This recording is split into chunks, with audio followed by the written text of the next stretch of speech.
Knowledge park decorative school, KBN Ayesha PUP decorator, Syed steel furniture, Khan electrical, perfect graphics. नमस्कार, मैं वर्षा रानी, आप देख रहे हैं BK न्यूज़। BK न्यूज़ में आपका स्वागत है। बसों कल्याण में लोकसभा BSP कैंडिडेट शानुल हक बुखारी बसों कल्याण का दौरा किया और लोगों से मुलाकात की। बहुजन समाज पक्ष के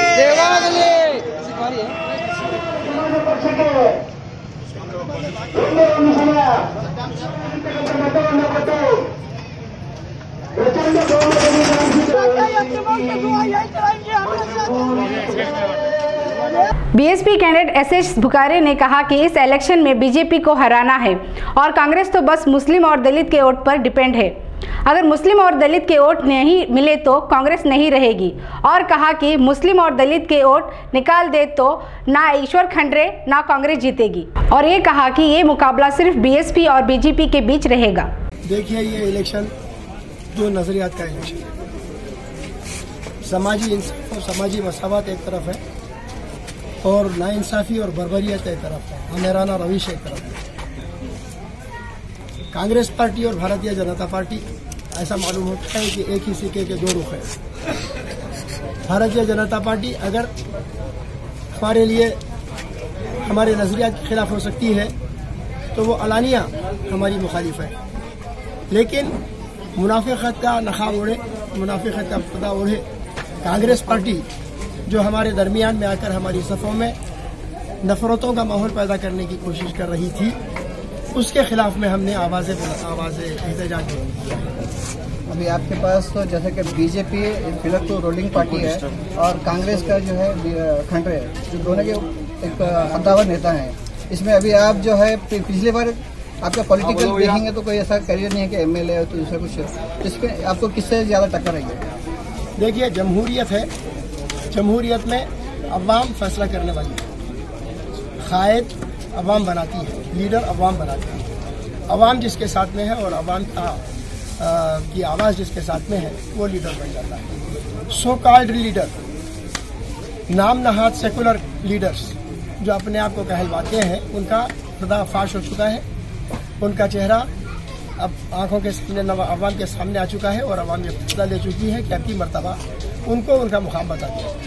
नहीं, अभी जैसे कि जो इलेक्शन है अभी आपको सिर्फ मुस्लिम के समर्थन मिलेंगे, दूसरे भी समाज के भी समर्थन मिलेगा आपको? हमारे ज़िले में जितने भी तबक़ात हैं, जितने भी अक़वाम हैं, जितनी भी ज़ातें हैं, वो तमाम की तमाम हमारे साथ में हैं। ख़ास तौर पर इसमें मैं कह सकता हूँ कि मराठा समाज के लोग भी हमारे साथ में हैं। दलित मुस्लिम तो बहुजन समाज पार्टी का हिस्सा है, दो अटूट हिस्से हैं जिनके बगैर बहुजन समाज पार्टी नहीं हो सकती है। लिहाजा बहुजन समाज पार्टी के साथ में मराठा समाज भी आज जुड़ा हुआ है, जुड़ने की कोशिश कर रहा है, और दीगर तबक़ात भी समाज के जो है वो बहुजन समाज पार्टी की तरफ एक उम्मीद बांधे, उम्मीद की नज़रों से देख रही है, और उनको ख़वी तवक्को है कि बहुजन समाज पार्टी अगर यहाँ से पार्लियामेंट में जाती है तो दलित, मुसलमान, पिछड़े तबक़ात की खिदमत के लिए एक बेहतरीन नुमाइंदा हमारा पार्लियामेंट में जा सकता है। कांग्रेस पार्टी का कहना है कि इस बार जो बीजेपी से आप जो ठहरे हैं एक माइनॉरिटी की तरफ से, तो उनका कहना है कि कहीं ना कहीं आप माइनॉरिटी की वोट को अपनी तरफ खींचेंगे और जिससे क्या है कांग्रेस को नुकसान होगा और जिससे BJP को क्या है जितने में राहमार होगी। इसमें आपका क्या ख्याल है? कि जात पात की बात करने वाले वो लोग हैं, हम सबों को अपने साथ में लेकर चलने वाले, लेकिन जब उन्होंने एक सवाल छेड़ ही दिया तो मैं उनसे पूछना चाहता हूँ कि अगर मुसलमानों और दलित को निकाल दिया जाए, बाजू में हटा दिया जाए, तो कांग्रेस क्या माना रखती है बीदर जिले के? इस पर अगर ईश्वर खंडरे साहब, मैं उनका नाम ले लेना चाहता था, आपने बात छेड़ दी है इसलिए मैं उनका नाम ले रहा हूँ, कांग्रेस पार्टी के उम्मीदवार हैं, लेकिन किसकी ताकत पर है? अब अगर उसका सेमीकरण आपको बता दो, एदाद और शुमार आबादी के एतबार से और वोटर्स के एतबार से अगर आपको बता दूं तो मुनासिब बात नहीं होगी, लेकिन ये तय है कि दलित और मुसलमान कांग्रेस पार्टी से अलग हो जाता है तो ना ईश्वर खंडरे की कोई हकीकत रहती है, ना कांग्रेस पार्टी की कोई हकीकत रहती है। तो इसका आपका सीधा सा कहना है कि कांग्रेस और दलित और मुस्लिम को लेके चलती है, इस पर डिपेंड है, और उसके अलावा क्या नहीं क्यों, तो समाज के दीगर तबकात है, लिंगायत तबका भी हमारे साथ में है। नहीं, जैसा कि कांग्रेस पार्टी की बात बता रहा हूँ, कांग्रेस पार्टी सिर्फ और सिर्फ मुस्लिम और दलित और टोकरी निर्भर है। समझा जाता है आमतौर पर कि लिंगायत वोट जो है ज्यादातर भारतीय जनता पार्टी के हक में इस्तेमाल होते रहे जो आज तक, इसलिए ये आम हो चुकी है बात, ये ढकी छुपी बात नहीं है। लिंगायत तबका ज्यादातर बीजेपी के साथ में होता है। फर्ज कर लीजिए 2 लाख 2.25 लाख वोट बीजेपी के हैं, इनमें से अगर 75% भारतीय जनता पार्टी की तरफ चले जाते हैं तो कांग्रेस के पास क्या बचेगा? फिर इसको जीतने के लिए किसके वोट दरकार है? आप खुद फैसला कीजिए। हम आवाम के सामने यही तो मसला लेकर आए हैं, यही तो सवाल लेकर आए हैं। हम आवाम के सामने इस बात को पेश कर रहे हैं। ये लोग जो कह रहे हैं कि मुसलमानों के वोट लेकर वोट तकसीम हो जाएंगे तो बीजेपी आ जाएगी, तो हम उनसे ये जानना चाहते हैं कि अगर हम उनको वोट नहीं देंगे तो उनका वोट बैंक है क्या? वो किसकी बिना पर, किसकी ताकत की बुनियाद पर जीतने का दावा कर रहे हैं? वो तो आज देश में मौजूद ही नहीं है।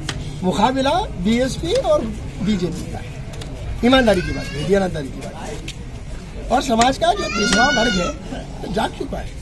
तो अभी आपको बिदर हल्के से कितने वोट मिलने की उम्मीद है? और आप अगर जीतते हैं इनके ये तो खबर ये हाइपोथेटिकल सवाल है। अगर आप जीतते हैं तो बस ये बिदर जिले के लिए क्या करेंगे आप? हाँ, आपका क्या मोमेंट?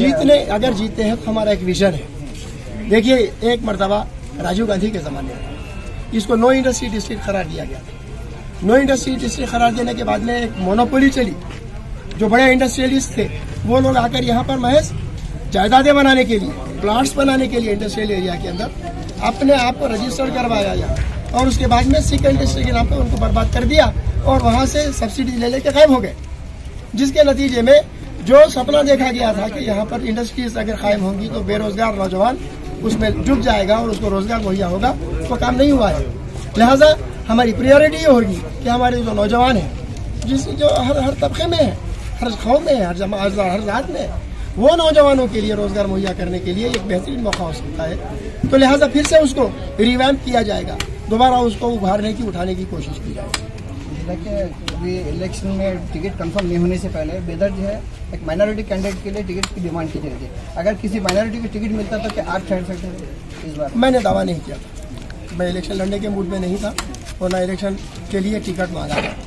मैं किसी एक मुसलमान के लिए टिकट की मांग कर रहा था, मुतालबा कर रहा था और इस मुतालबे को लेकर हमने आला कमान तक अपनी रसाई की, लेकिन वहाँ से नाकाम लौटने के बाद में हमको ये महसूस हुआ कि हमारी तौहीन हो रही है, हमारी अना को ठेस पहुँचाई जा रही है, हमारी इज्जत नफ्स को धक्का पहुँचाया जा रहा है, हमारे तशख़्ख़ुस को मिटाने की कोशिश की जा रही है। आवाज़ उठाना ज़रूरी था, इसलिए मैंने आवाज़ उठाने का जब इरादा किया तो बहुजन समाज पार्टी के हमारे नेता अंकुश गोखले साहब ने मेरा हौसला बंधाया। ये मायावती जी, बहन मायावती जी तक, हमारे कर्नाटका स्टेट के इंचार्ज तोमर साहब, ML तोमर साहब हैं, उन तक इस बात को पेश किया और उन्होंने मुझे ऑफर दिया कि आप हमारे बैनर तले आप इलेक्शन लड़िए। तो मैंने उसको कबूल किया और मुझे लगा कि बहुजन समाज पार्टी ही आज की सियासी मंजरनामे पर एक ऐसी पार्टी है तो वाकई समाजी इंसाफ में यकीन रखती है और समाजी इंसाफ में करने की पूरी कोशिश है। शाहनवाला बुखारी बिदर डिस्ट्रिक्ट के लिए एक नया चेहरा है, यानी कि पहले इससे पहले नाम नहीं सुना है, तो इस बारे में आपका क्या कि देखिए लोग आप पे किस तरह के भरोसा करेंगे? इंतखाब के लिए नया चेहरा है, वरना 45 साल मुसलसिल इंतखाबात में हिस्सा लेते रहे हैं, लोगों के पास जाते रहे हैं। ये चेहरा नया नहीं है, ये नाम नया नहीं है, पूरा खानदान हमारा सियासी रहा है, ऐसी नई बात नहीं। लोग यकीन कर रहे हैं, हम पर एतबार भी इसलिए जुड़ रहे हैं। भरोसा है अवाम को और हम यकीन दिलाना चाहते हैं कि जो एतमाद और जो भरोसा अवाम, हमारे नौजवान भाई खास तौर पर हम कर रहे हैं, उसको पूरा निभाया जाएगा और आखिरी सांस तक निभाकर कामयाब बनाने की कोशिश की जाएगी। इसके अलावा MIM भी हमारी तायद करने पर आमादा है, लेकिन कर्नाटका स्टेट में MI और बहुजन समाज पार्टी का अलायंस नहीं है। लिहाजा आला सतह से हम ये कोशिश कर रहे हैं कि MIM के आला लीडर को इस बात पर आमादा करें कि वो बीदर को आए और हमारे लिए कैंपेनिंग करें। कोशिशें जारी है, बहरहाल देखते हैं क्या।